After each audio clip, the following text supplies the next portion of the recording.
Alrighty, I'm on. Oh, I don't know if you can see me. I'm walking through this old shop and it's kind of late. But I was going to show you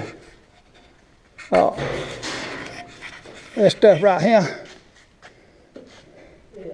That's for future reference.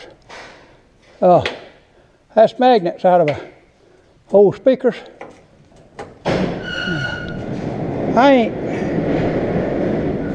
I ain't quite as bad as RP kids, but I have been known to save stuff just in case I need it in a future date. At a future date, I might need it for something, so I kind of hang on to stuff. So anyway, I want to show you, boys. I'm going to get Kate to hold this camera. Ooh, if I don't tear my leg off. I'm going to show y'all what I've been doing. Just point it sort of at me and at that.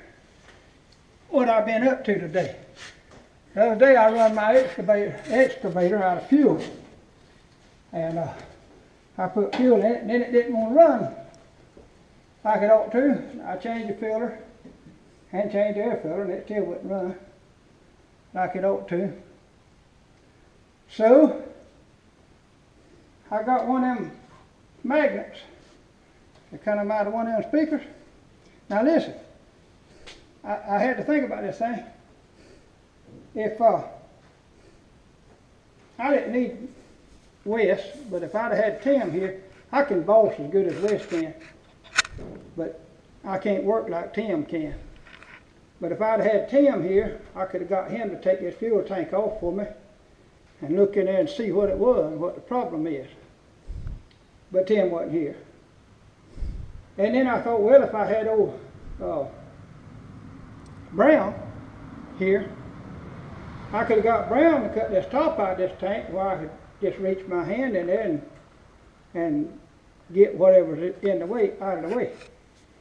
But Brown wasn't here neither. So I come up with a bright idea. I tied one of them little magnets to this string and I dropped it down in there and I got to getting stuff out.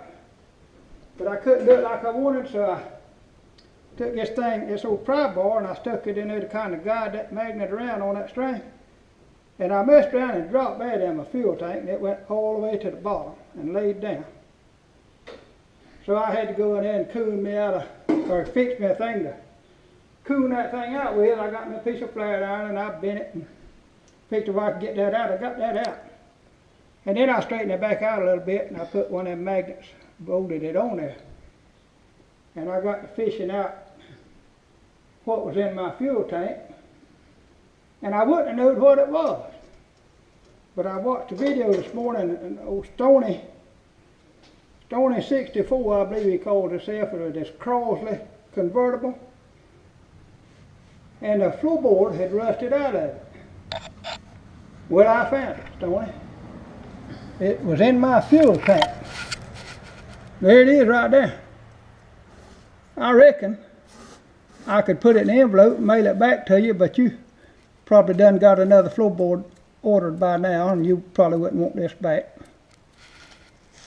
So anyway, I just want to let y'all know what I've been into today. We had to take some time off and go pour a 4-foot slab, concrete slab around that new well we had put down at that Mutt's place, where we'd have a good place to put a little pump house to cover up the bladder tank with.